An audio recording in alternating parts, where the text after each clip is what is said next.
Caos, morte e destruição. Sofrimento humano em uma escala inimaginável. Todas as terríveis consequências da guerra moderna.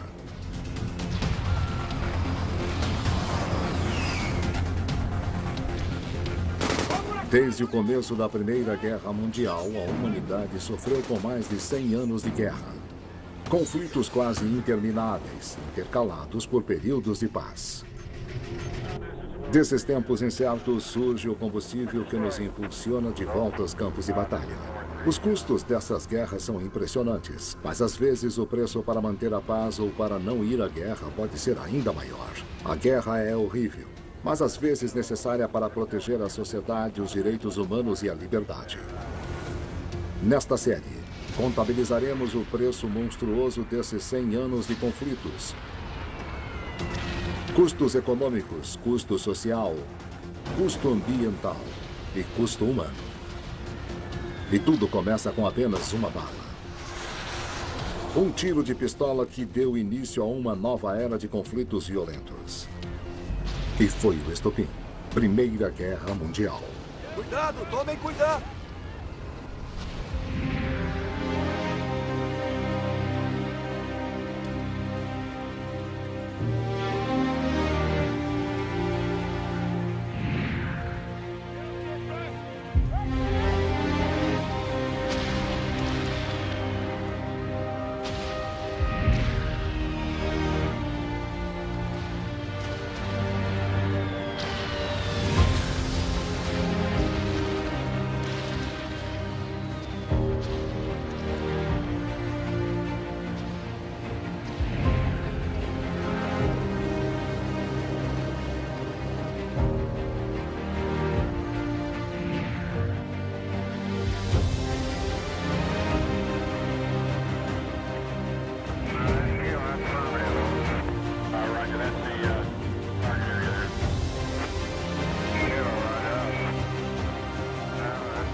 Certa manhã, fomos despertados por um barulho horrível.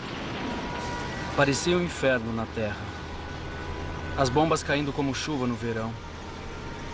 Já tinham me falado que choviam bombas. E admito que não acreditava nisso. Não é possível, eu pensava.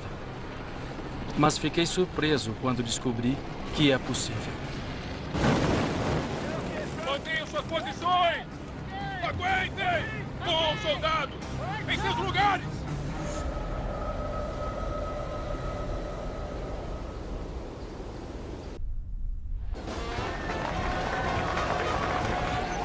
O ano é 1914. O mundo está em paz. As economias globais estão indo muito bem. O pão de forma custa 6 centavos. 1 litro de leite, 3 centavos. E o preço médio das casas é de 3.500 dólares. No mundo todo, novas tecnologias mudam vidas. Os Ford modelo T saem da linha de montagem a cada 90 minutos e são vendidos por 500 dólares. Aviões inovadores viram manchetes. O aviador alemão Karl Ingold estabelece um recorde voando sem parar por 16 horas e 20 minutos com a impressionante velocidade média de 105 km por hora. A vida é boa, ou pelo menos parece ser. As grandes potências da Europa, Grã-Bretanha, França, Alemanha, Áustria e Rússia, conseguiram manter a paz na maior parte do século. Mas as rivalidades profundas que existiam entre elas, em relação à concorrência econômica, ao comércio, à busca por colônias e impérios fora da Europa, manteve um certo grau de tensão em suas relações durante esse período. Existe um aumento preocupante no nacionalismo, que leva a 2 guerras nos Balcãs em 1912 e 1913. O custo do nacionalismo pode ser um mundo dividido. Um mundo no qual os países veem seus interesses em competição com interesses de outros países. É um mundo no qual um é contra o outro. As grandes potências começam a formar alianças para ajudar a se proteger num mundo que sentem estar cada vez mais tenso e potencialmente hostil. –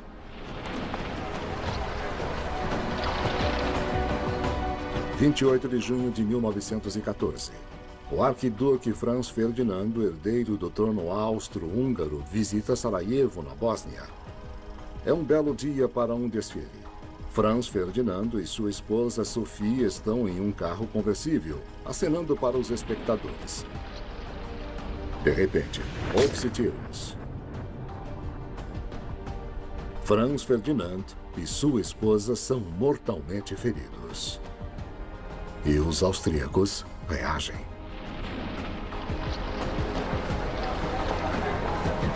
Eles estavam esperando uma oportunidade para acabar com o que consideravam uma situação oportunista na fronteira sul. E o assassinato fornece a desculpa perfeita para legitimamente, na opinião deles, atacar a Sérvia. Um mês depois, a guerra é declarada. Preparem-se para o combate! Avance, vamos! Corra! As esperanças da humanidade eram frustradas, à medida que um país atrás do outro entrava na guerra. As potências aliadas França, Reino Unido, Império Russo, Sérvia, Bélgica desafiam as potências centrais, Áustria, Hungria e Alemanha. No ano seguinte, outros países como Turquia e Itália também entram na guerra. Envolveu civis na produção, que também viraram alvos de campanhas de bombardeios. A Primeira Guerra Mundial quebrou uma noção estabelecida no século XIX de que as guerras entre combatentes e civis não faziam parte do processo. A Primeira Guerra Mundial dura quase 4 anos e custa a vida de mais de 10 milhões de soldados, e quase o mesmo número de civis. 186 bilhões de dólares, quase 2 trilhões de dólares em dinheiro de hoje, são gastos em busca da vitória.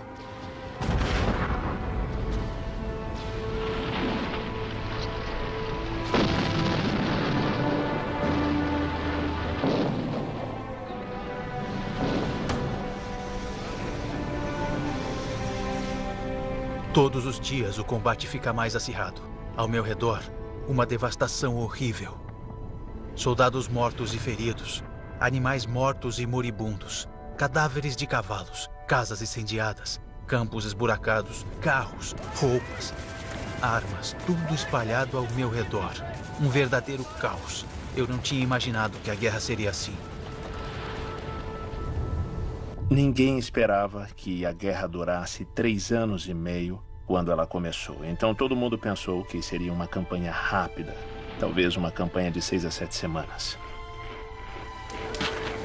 Quando os combatentes percebem que não será uma guerra curta, eles são forçados a se concentrarem em como vão pagar por tudo. A guerra requer uma quantidade enorme de equipamentos. Requer armas, munição, enormes sistemas de armas e armas individuais. Requer comida em quantidades enormes, o que é uma grande demanda para se atender. No período anterior a 1914, as principais potências europeias haviam investido pesadamente na preparação militar, com vários países gastando mais de 4% de seu PIB em defesa. Os gastos com a Marinha foram particularmente altos. Não dá para criar uma marinha da noite para o dia. Então, o que isso significa? Você deve estar em pé de guerra o tempo todo. A Grã-Bretanha foi, de longe, a potência naval mais dominante do mundo por muitas e muitas décadas. A Alemanha era a maior potência do exército no mundo e a economia industrial que crescia mais rápido no mundo antes da Primeira Guerra Mundial. Wilhelm, o Kaiser da Alemanha, decidiu contra o conselho de muitos em sua equipe operacional construir uma marinha para desafiar a Grã-Bretanha. Em 1913, todos os anos, a Alemanha gastava o equivalente a 1,6 bilhão de dólares nos valores de hoje, apenas na construção de novos navios. Enquanto Áustria, Hungria, Itália, França, Rússia e Turquia reforçaram suas marinhas. Quem mais gastou foi o Reino Unido, com mais de 2,4 bilhões de dólares por ano. Mas quando a guerra começa, os adversários se enfrentam em terra, não no mar. Todas as grandes potências entram em ofensiva em agosto de 1914. A Áustria ataca a Sérvia, a Rússia ataca as potências centrais. E a Alemanha invade a Bélgica e a França. Os primeiros meses da guerra têm um preço altíssimo. A primeira batalha de fronteiras custou 665 mil vidas. Quase 500 mil de baixas no rio Marne. Batalha da Galícia, 650 mil. E logo os custos econômicos da guerra também começam a aumentar. Equipar apenas um soldado para o campo de batalha era complexo e caro. Cada homem precisava de roupas, meias, botas, casacos, um cap ou chapéu, um rifle e baioneta, colete tático para carregar os equipamentos e um kit para comer e dormir. Depois, o soldado também precisou de uma máscara de gás, capacete de aço e plaquetas de identificação. Ao total, o kit e as armas de um soldado chegariam a custar mais de 1.500 dólares nos valores de hoje.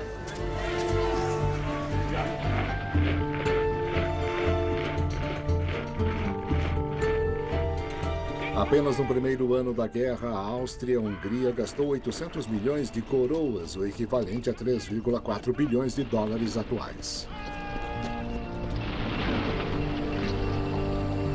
Enquanto isso, o custo do equipamento de um soldado italiano era de 70 liras em 1917 e cerca de 160 dólares hoje. Isso representava 5 semanas de salário para um trabalhador não qualificado. Um rifle custava 15 liras, o valor de talvez 10 dias de salário.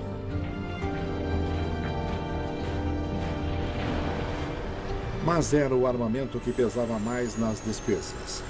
As armas precisavam ser fornecidas nas mesmas quantidades alarmantes.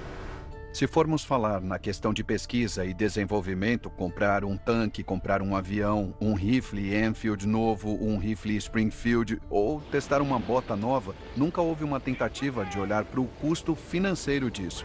Era a eficiência no campo de batalha, a eficácia. Toda nação em guerra devia fabricar milhões de rifles todos os anos. E também uma quantidade surpreendente de munição e cartuchos. O principal foco da produção industrial para os militares era nas metralhadoras e artilharia. Em 1914, cada país produzia algumas centenas de metralhadoras por ano.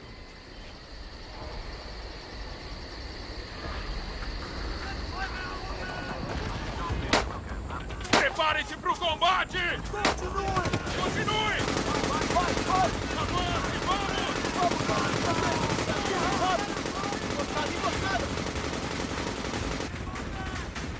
Me dá cobertura! Cuidado! No final da guerra, cada país produzia dezenas ou até centenas de milhares por ano. Um grande número de peças de artilharia também era fabricado. Os maiores custos eram com artilharia ou munições, porque não dava para transformar rápido uma fábrica de roupas em qualquer outra coisa que fosse para fazer artilharia. Então, como os governos em guerra podiam pagar pelo enorme custo de equipar seus exércitos? Logo, o financiamento criativo se tornou tão crítico quanto o planejamento estratégico. Quando a Primeira Guerra Mundial foi declarada no verão de 1914, os países em guerra imediatamente enfrentaram um enorme dilema na frente doméstica. Como iriam pagar pela guerra? A mais eficiente foi a Grã-Bretanha. Eles podiam financiar seus próprios esforços e preparação para a guerra, e também era mais industrializada junto com a Alemanha. Esses dois países administravam muito bem a produção e a economia de guerra. Outras nações estavam mal preparadas para lidar com os custos astronômicos. O país que menos realizou seus esforços de guerra foi o Império Russo, que, no começo da guerra, decretou a proibição do álcool, responsável por cerca de 20 a 25% de toda a receita proveniente de impostos. Eles dedicaram 1/4 das receitas do governo quando entraram na guerra, e isso foi um fato enorme. Todas as nações europeias que lutaram na guerra precisavam pedir emprestado e a muito curto prazo. No começo da guerra, a Grã-Bretanha atuou como banqueira para os seus parceiros. A Grã-Bretanha tinha os recursos do próprio império para recorrer. Muitos países recorreram ao financiamento criativo para cobrir os custos. O melhor modo de pagar pela guerra é pedir emprestado dinheiro da sua população na forma de títulos do tesouro. Não são inflacionários, geralmente é uma taxa baixa de juros e dá para levantar muito dinheiro. A Grã-Bretanha era melhor do que qualquer outro país na captação de recursos dessa maneira. Outra opção de financiamento era pedir emprestado de outras nações. No começo da guerra, os Estados Unidos cederam empréstimos para vários países. O pior modo de pagar pela guerra é a última opção, ou seja, é a emissão de uma nova moeda, que rapidamente leva à inflação. A inflação tem muitos custos. Muitos governos imprimem dinheiro sem lastro e fazem volumosos empréstimos para financiar a guerra. A inflação explode, principalmente na Áustria, Hungria, Turquia e Rússia. Na Alemanha, a hiperinflação ocorre depois que a guerra termina.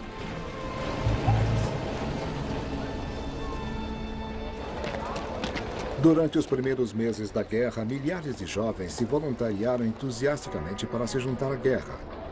Muitos esperam voltar para casa para o Natal.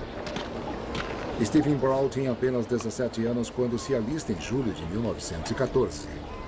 Em 3 de dezembro de 1914, ele enviou um cartão postal para casa depois de chegar à França. Querida mãe, apenas uma linha para que você saiba que estou bem. Estou me divertindo. Em breve estarei em casa. Com amor, Steve. Stephen Brown não voltou para casa. 5 meses depois, ele foi morto em ação perto de Rouen, na França.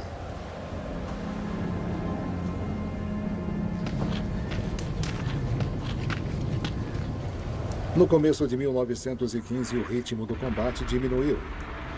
Vastas fileiras de trincheiras imóveis e opostas, enormes e complexas obras se estendiam da Suíça ao Mar do Norte.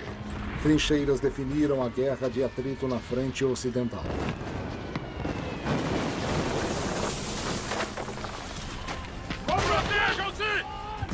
As baixas infligidas durante a guerra de manobras, nos primeiros meses do conflito, foram tão horríveis que os dois lados cavaram no chão para se protegerem.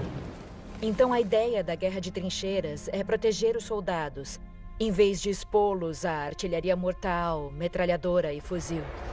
A guerra nas trincheiras ajudou a manter os homens vivos com uma péssima qualidade de vida. Minha querida mãe, envio esta carta das trincheiras onde estamos desde domingo à noite. Tem lama até o meu cinto.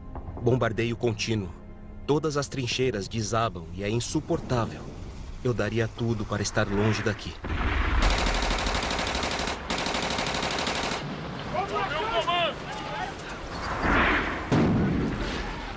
A guerra de trincheiras foi muito desmoralizante. As pessoas ficavam naquelas trincheiras, na chuva e no frio, com ratos, fome e doenças.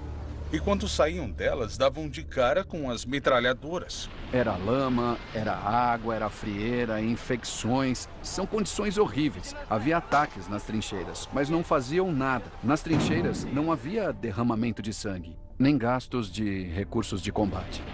A vantagem, é claro, é a defesa. Permitia defender territórios com menos homens. A desvantagem, é claro, é que depois que os lados se entrincheiravam, isso não permitia que nenhum dos lados rompesse e vencesse a guerra. As trincheiras forneciam refúgio contra metralhadoras e franco-atiradores, mas não contra os projéteis da artilharia pesada, a arma mais mortal da Primeira Guerra Mundial. Prezada F, ontem de manhã foi muito difícil. Nos esquivamos de bombas que os inimigos jogaram. Tinham 45 a 60 centímetros de comprimento e faziam um buraco com cerca de 3 metros de profundidade e 4,5 metros de diâmetro, pelo menos. Dava para vê-las descendo pelo ar e depois um projétil é feito para chegar o mais longe possível. O ferro e a sujeira parece que caem durante 1 minuto depois. São perturbadores. Eu acho que a percepção era de que, na guerra de trincheiras, o caminho para vencer era produzir mais projéteis e surrar o inimigo com mais e mais projéteis. As barragens de artilharia se intensificaram em um horror inimaginável, estralhaçando soldados e enterrando-os vivos sob montanhas de terra. Era a natureza desumana dos combates na frente ocidental. Você podia ser atingido pela artilharia e ser transformado em pó sem nunca ter visto o inimigo. Era o campo de batalha vazio.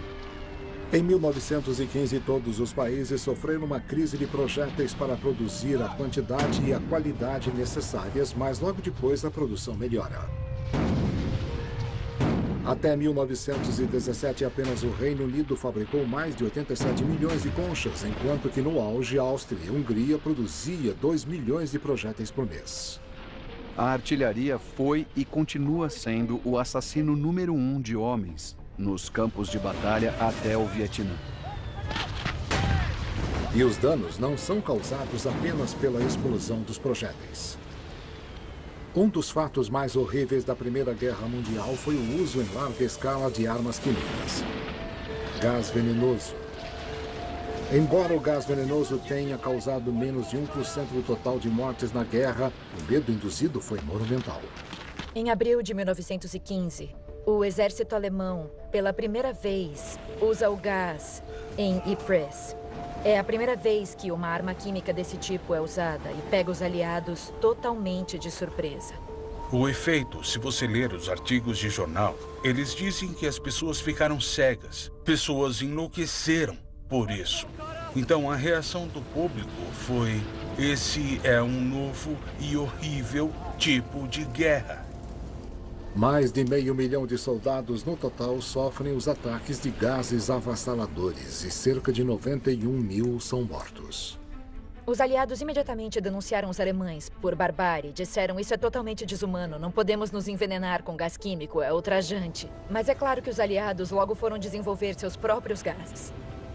Quase 200 mil toneladas de gás foram fabricadas durante a guerra e 125 mil toneladas foram usadas no campo de batalha.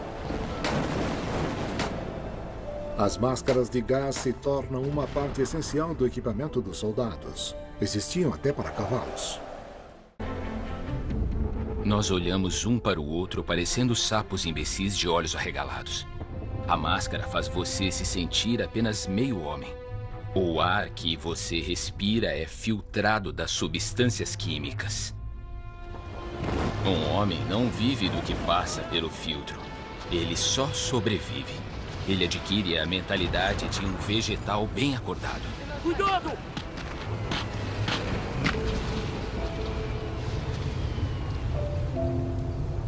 Além dos custos imediatos, a guerra química inflige custos ambientais enormes a longo prazo. Gás, explosivos, armas químicas de todo tipo envenenam o solo, envenenam a água, envenenam o ar e esses efeitos perduram. Foi a mesma coisa na Alemanha. Tinha fábricas de substâncias químicas que despejavam em vários rios e houve uma enorme campanha de limpeza durante o período entre guerras por causa disso. Nos últimos anos, houve um caso fascinante, em que várias pessoas adoeceram com envenenamentos que vieram do vinho. Porque o vinho estava envenenado, esse vinho tinha sido armazenado em barris feitos de carvalho que cresceram nos campos de batalha envenenados da Primeira Guerra Mundial. Portanto, os venenos da Primeira Guerra Mundial ainda estão afetando as pessoas hoje em dia. A guerra química com gás seria proibida pelo Protocolo de Genebra de 1925. Em 1916, os dois lados voltam à ofensiva mais uma vez na frente ocidental, em duas das batalhas mais infames e onerosas da guerra, Verdun e Somme.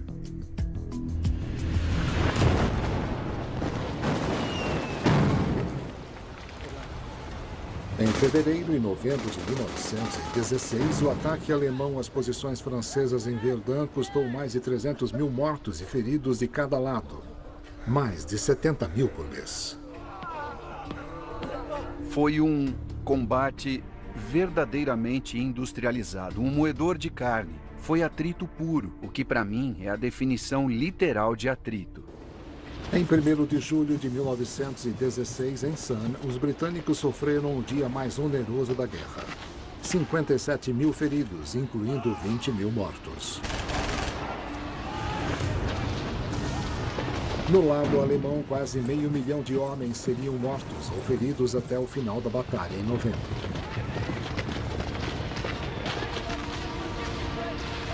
Durante a guerra, os países esperavam obter uma vantagem decisiva por meio de novas tecnologias.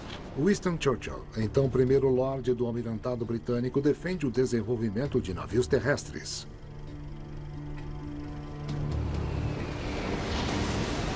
Em dezembro de 1915, o primeiro tanque britânico Mark I sai do laboratório. Em setembro de 1916, os britânicos lançaram a nova e surpreendente arma em Sun. Quando os tanques foram introduzidos pela primeira vez, quando os britânicos os usaram, os alemães ficaram assustados. Não faziam ideia do que eram. Muitas vezes, os britânicos falavam deles como navios de guerra terrestres. Eram os navios terrestres durante todo o período entre guerras. Era uma anomalia, uma coisa nova. Esses tanques pesavam 31 toneladas e chegavam à velocidade máxima de 6 km por hora. Eram necessários 4 homens apenas para dirigi-lo. Em 1916, o Reino Unido produz apenas 150 tanques. Mas no final da guerra produziam mais de 1.350 por ano. No total, os aliados produziram mais de 6.000 tanques de diferentes projetos. Cuidado! Tomem cuidado! Mas o exército alemão não estava muito interessado nesses primeiros tanques e fabrica apenas 20 durante a guerra. Na realidade, o tanque atinge pouco impacto militar decisivo durante a Primeira Guerra Mundial. Apenas mais tarde ele se torna uma arma efetiva. Como a infantaria adversária continuava com o impasse na frente ocidental, a guerra entrou em uma nova dimensão.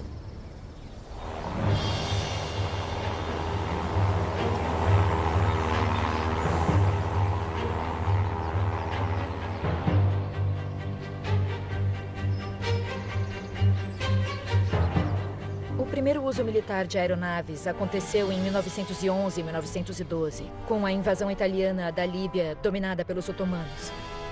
Mas foi só na Primeira Guerra Mundial que vimos o uso sistemático de uma força aérea militar.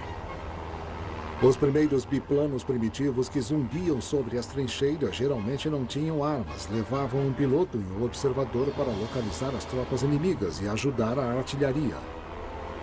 Até que os aviadores resolveram levar armas para atirar em aviões inimigos. Com uma imprudência extrema e impossível, os aviões voavam numa altitude muito baixa acima das trincheiras, sem serem perturbados pelo barulho das metralhadoras inimigas, para determinar as posições inimigas na linha de frente. Com muito interesse, todos acompanhavam o feroz combate aéreo dos grupos de caças e se encantavam quando os alemães conquistavam uma vitória. Com a instalação de metralhadoras, os aviões são transformados em armas ofensivas formidáveis. Sobretudo nas mãos de ases aéreos magníficos, como Ed Rickenbacker e Manfred von Richthofen, o Barão Vermelho. À medida que a guerra avançava, a tecnologia dos aviões evoluiu com uma rapidez incrível. Na verdade, a França foi um dos líderes no desenvolvimento de tecnologia aérea nas forças aéreas, mas todos os lados fizeram isso. E cada um tinha sua própria força aérea e desenvolveu algumas coisas que podem parecer pequenas, mas coisas como cadenciar uma metralhadora para disparar através da hélice e não atingi-la. Pequenas tecnologias como essa deram enormes saltos paradigmáticos na capacidade dos aviões ser eficazes na guerra. Em 1914, os britânicos fabricaram apenas 245 novos aviões. Em 1918, produziram mais de 32 mil por ano. A França e a Alemanha fabricaram cerca de 50 mil aeronaves durante a guerra. O lendário britânico Sopwith Camel custava cerca de $250 mil em valores atuais. Mais 2 metralhadoras Vickers e instrumentos de voo e o preço subia mais $100 mil. A vida como piloto de caça era uma tarefa perigosa nesses projetos frágeis. Em 1916, a vida de um aviador britânico na frente de batalha era, em média, apenas de 2 semanas. E quase 20% dos pilotos da Força Aérea Italiana morriam em combate durante a guerra.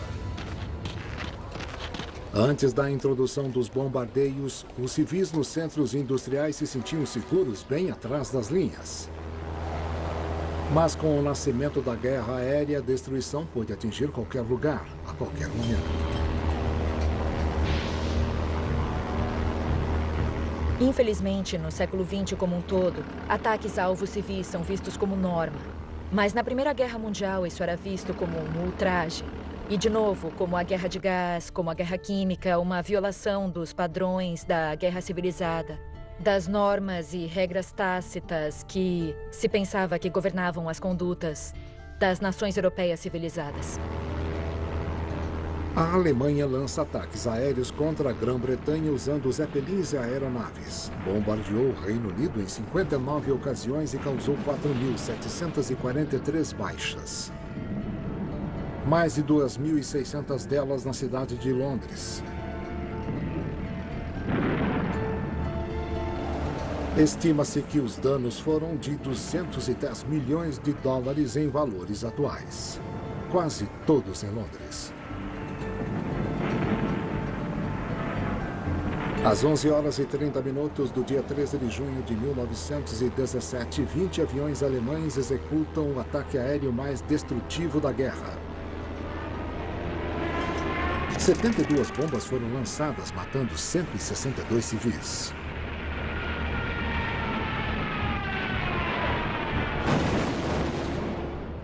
Então, ataques aéreos que deliberadamente atingiam alvos civis foram um choque e um escândalo para a opinião pública.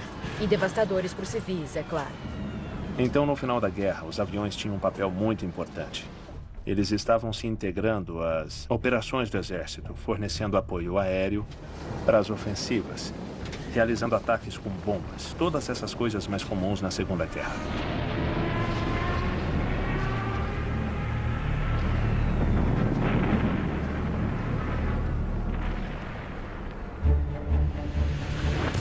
Os horrores de Verdun e Somme terminaram. Mas em 1917, as baixas continuaram.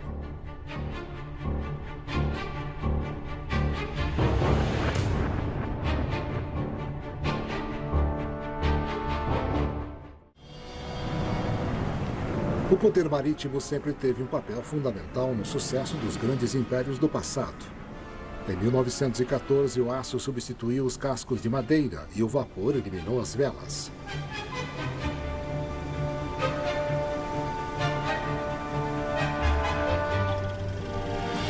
O HMS Dreadnought, lançado pela Grã-Bretanha em 1906 com motores a turbina e 10 canhões poderosos de 12 polegadas, era o mais rápido e mais destrutivo do que qualquer outra embarcação no mar. A Primeira Guerra Mundial viu operações navais em todo o mundo. No Mar do Norte, no Báltico, no Mediterrâneo, no Atlântico, no Pacífico e no Oceano Índico. A ironia é que as marinhas eram extremamente caras antes da guerra, mas tiveram um uso limitado durante a guerra. No entanto, mais de 100 mil marinheiros são mortos durante o conflito e milhões de toneladas de navios militares e de cargas são afundados pela ação do inimigo. O controle das rotas de remessa é essencial para as estratégias navais. O objetivo é derrotar o inimigo cortando alimentos e recursos.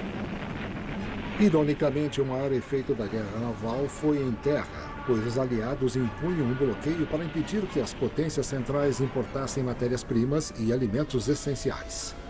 A Alemanha tentou desesperadamente romper esse bloqueio e importar os alimentos de que precisava com urgência. As nações aliadas podiam continuar importando alimentos do exterior. Os alemães tentavam combater a estratégia dos aliados com sua nova arma naval, os U-Boats.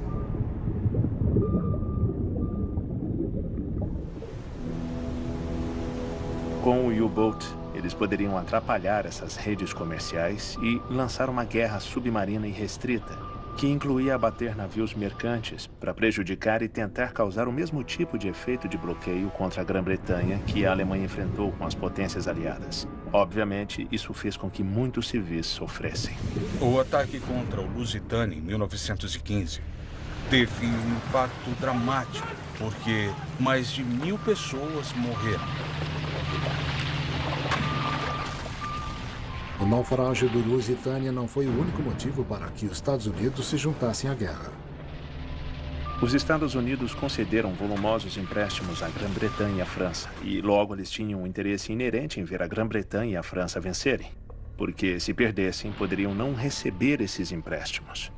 Os Estados Unidos, principalmente os bancos Morgan, emprestaram 2,5 bilhões de dólares aos aliados e, ao mesmo tempo, emprestaram 27 milhões de dólares às potências centrais.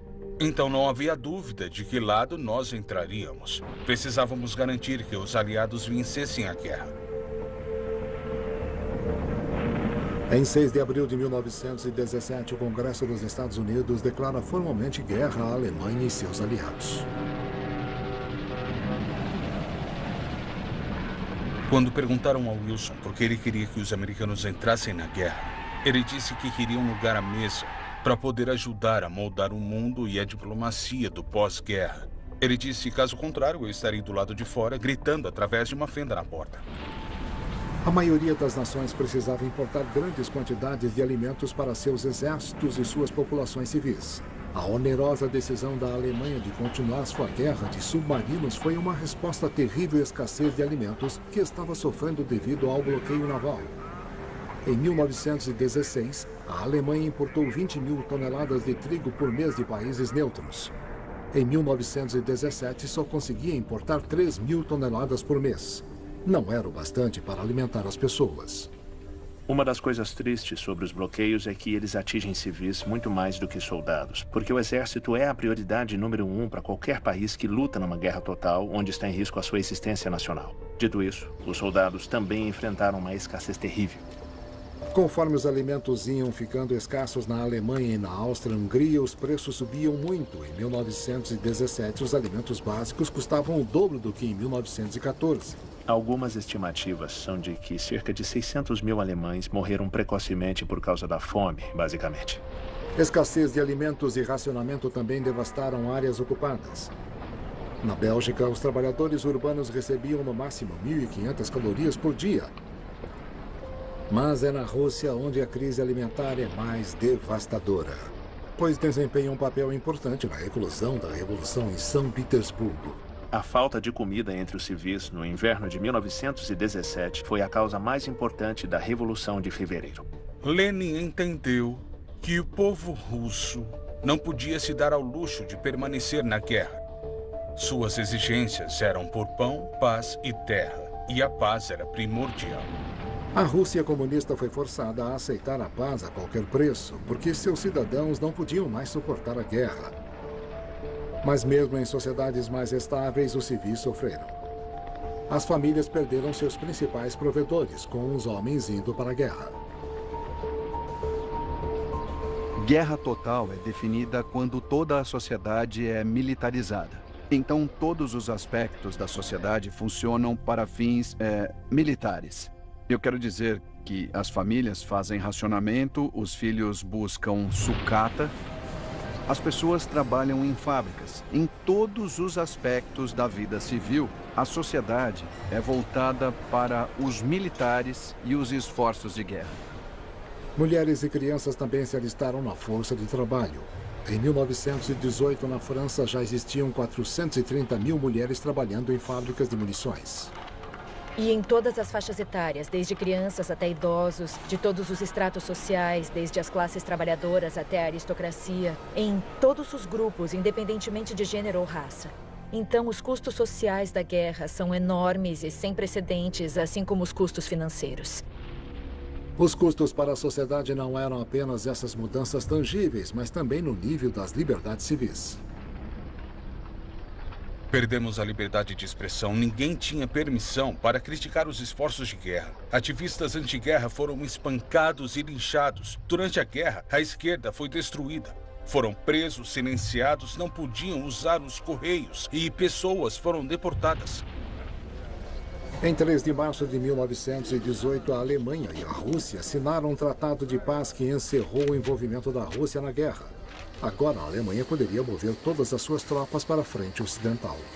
Os alemães conseguiram enviar imediatamente 50 divisões para a frente ocidental, o que aumentou muito sua mão de obra. No dia 21 de março, o exército alemão lança sua ofensiva da primavera, planejada há muito tempo, e consegue um sucesso impressionante. Eles conquistam mais de 3.000 quilômetros quadrados de território, causando baixas muito altas e capturando 90.000 prisioneiros de guerra. No entanto, os alemães não conseguem aproveitar essa vantagem em uma vitória decisiva e perdem mais de 1 milhão de homens. Em 8 de agosto de 1918, britânicos e franceses lançam a Batalha de Amiens, conhecida como o dia mais negro do exército alemão. À medida que as coisas se complicam no campo de batalha, as condições horríveis de vida dos civis alemães também começam a deprimir o moral das tropas. Em novembro, a revolução e o motim começam em casa e nas forças armadas. Na Alemanha e na Áustria-Hungria, o Kaiser é derrubado. A Primeira Guerra Mundial acaba.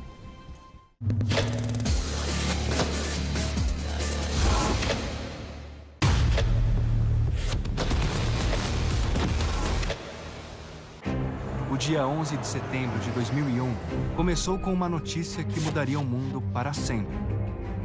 Quase 20 anos depois do maior atentado terrorista da história dos Estados Unidos, as investigações continuam e nos trazem novas evidências.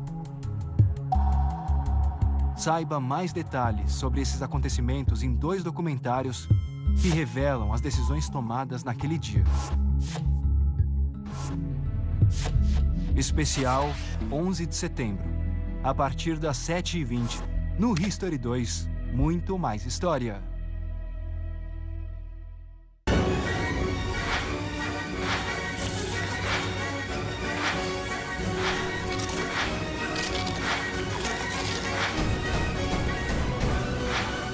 Comidas cheias de história. Toda sexta, às 9h40 da noite. No History 2, muito mais história.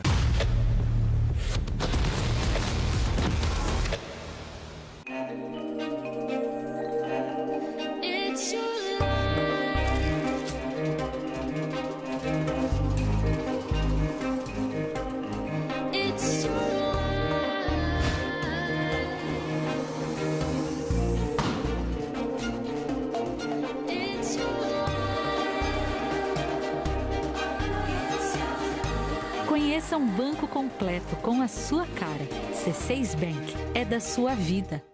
EMA, o colchão mais premiado da Europa. Teste agora por 100 noites. Uma noite de sono sem preocupações. EMA, compre online agora. Teve aquela banda que chutou a bunda do empresário antigo e depois que mudou, fez o show mais inesquecível da história do Rio de Janeiro. E aquela outra famosona que mudou o baterista e, coincidência ou não, acabou mudando pra sempre a história do rock.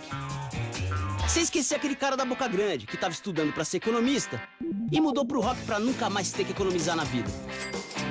A Kiss FM também mudou, para ficar mais rock do que nunca. Kiss FM, agora na 92.5. Um café excepcional é feito com cuidado. Cuidado com os produtores, em parceria com 400 agrônomos, garantindo práticas mais sustentáveis. Com o meio ambiente, plantando mais de 500 mil árvores por ano. E com o futuro, usando o alumínio em nossas cápsulas, que é infinitamente reciclável. Fazer a coisa certa é importante. E quem se importa com um café excepcional, sabe que ele tem que ser feito com cuidado. Nespresso. What else? A equipe está de volta às Filipinas em busca de novas respostas. Estamos na montanha, pessoal. Seguindo as pistas do tesouro do general japonês Tomoyuki Yamashita. Minha nossa. Uau, esse lugar é muito mais perigoso do que eu imaginei.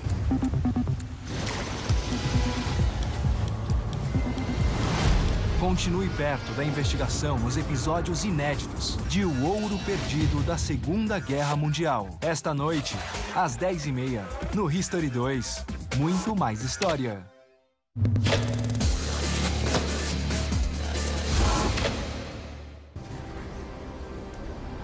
No final da Primeira Guerra Mundial, os combatentes gastaram um total de 186,2 bilhões de dólares em valores de 1918. Os custos indiretos, como perdas de capital humano, físico e de reconstrução, elevam ainda mais esse número. Uma estimativa contemporânea calcula que o custo total da Primeira Guerra Mundial seja de 338 bilhões de dólares. Ninguém jamais entraria em guerra se fizesse uma análise de custo-benefício, porque as guerras sempre custam muito mais vezes do que você imagina. O tipo de custos indiretos também é enorme. A perda de vidas, os jovens que entram de corpo e alma e que poderiam ser cidadãos produtivos por muitas e muitas décadas, morrem logo no começo de suas vidas. Não faz sentido. A guerra não faz sentido economicamente. Os números de vítimas de ambos os lados são devastadores. A Rússia tem 2 milhões de homens mortos e a França 1,3 milhões. No geral, para as nações aliadas morreram mais de 5 milhões e meio de militares. Do lado das potências centrais, cerca de 2,3 milhões de militares são mortos, apenas no Império Alemão. E no total, mais de 4,4 milhões de soldados das potências centrais morreram. No total, mais de 10 milhões de militares são mortos. O número de feridos é ainda maior. Estou no hospital e meu pé ainda dói. O osso está com uma lesão e só consigo andar com uma bengala. Querido irmão, você me escreveu dizendo que ganhei minha fama. Posso garantir que isso não está ganhando nenhum jogo. A pessoa sofre dor pelo resto da vida. Escute, irmão, não há nada a ganhar com essa guerra. Que Deus o mantenha fora disso.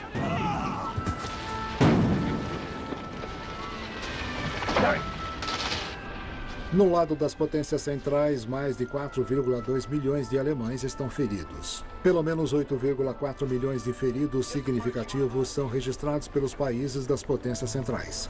A contagem de todos os países é de mais de 20 milhões de militares feridos durante a Primeira Guerra Mundial. O alcance dessa tragédia humana é inimaginável. É uma geração que não será capaz de ver a guerra heroicamente. Rudyard Kipling convenceu seu filho a se voluntariar para o combate na Primeira Guerra Mundial. E seu filho foi morto no primeiro dia de combate. Depois, Kipling escreveu seu Epitáfios da Guerra, no qual disse: se houver alguma dúvida sobre por que morremos, diga que foi porque nossos pais mentiram. Diferente das guerras anteriores, a Primeira Guerra Mundial atinge os civis de forma avassaladora. Em nenhum lugar as autoridades registraram com precisão o número de mortes de civis. As melhores estimativas são de que mais de 8 milhões de civis foram mortos na guerra. E isso não inclui a epidemia de gripe que se seguiu. O maior assassino na Primeira Guerra Mundial foi a epidemia de gripe de 1919, que matou cerca de 100 milhões de pessoas. O impacto combinado dos custos humanos e econômicos da guerra tem efeitos incalculáveis, durando décadas. Os franceses acabaram tendo o mesmo problema. Toda uma geração de homens simplesmente desapareceu. Suas famílias ficaram sem ter como ganhar dinheiro. Em certos casos, fazendas foram deixadas sem nenhum cuidado. Terras foram destruídas. E isso tudo ocorreu porque a guerra estava ocorrendo em solo francês. Você podia ouvir o som dos canhões em quase toda a França. Além das baixas humanas, a França perdeu cerca de 55% de sua riqueza nacional total na guerra. A devastação cria um legado de amargura e raiva, o que explica as duras condições impostas à Alemanha, derrotada no Tratado de Versalhes. Os alemães foram condenados a pagar mais de 500 bilhões de dólares em valores de hoje como reparação. Com o fim da guerra, os gastos do governo mudam para uma nova questão urgente: apoio aos veteranos e às famílias dos mortos em guerra. A guerra de massas requer maior intervenção governamental para enviar exércitos cada vez maiores ao campo de batalha. Isso também requer maior intervenção do governo para lidar com os veteranos que voltam para casa. Mais de 7 milhões de homens permanecem mutilados ou inválidos permanentemente, incluindo pelo menos 1,5 milhões tanto na França quanto na Alemanha, e mais de 1 milhão na Grã-Bretanha e na Itália. Cerca de 350 mil homens ficam totalmente incapacitados fisicamente. A geração de jovens mortos na Primeira Guerra Mundial foi a geração perdida, como Ernest Hemingway a chamou. Mas a geração que se seguiu, os filhos desses homens, ainda sentiu os impactos diretos. As pensões para homens incapacitados são um peso financeiro na Alemanha. Elas representam entre 10% e 17% do orçamento do Estado entre 1919 e 1922. Mas as feridas físicas eram apenas parte da história. A natureza brutal da guerra levou a uma nova forma de ferimento e trauma psicológico, logo chamado de neurose de guerra. Neurologistas e psiquiatras começam a ver soldados que estão sentindo os sintomas como se tivessem absorvido uma explosão, mas sabem que não. Eles não estão mostrando nenhuma evidência física da explosão. E isso é o que se chama, então, neurose de guerra. Cerca de 1 milhão de soldados sofrem de neurose de guerra durante a Primeira Guerra Mundial. Mas as autoridades do exército relutam em reconhecer a condição ou levá-la a sério.